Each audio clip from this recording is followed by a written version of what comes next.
này rồi. Gặp lại em thì tiếng ghé dịu yêu em ơi. Anh mắt ấy tim nói ấy thương thương hoài. Gió thế đây nắng thế đây cùng với đầy. Đời cao như xưa, nụ cười như xưa, thì tuổi đông đưa vẫn như ngày nào.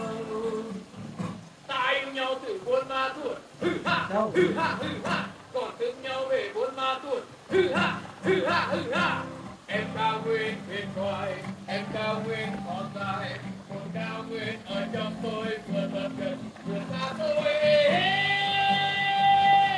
Có cây nắng có cây gió có nỗi nhớ không mang tên người ơi.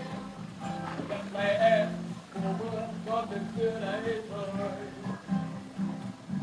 Gặp lại em thì chim sẽ tìm viên đến nơi.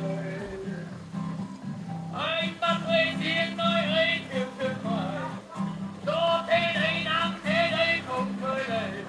Đời chào như xưa, nụ cười như xưa, nhịp tuổi đông đưa vẫn như ngày nào.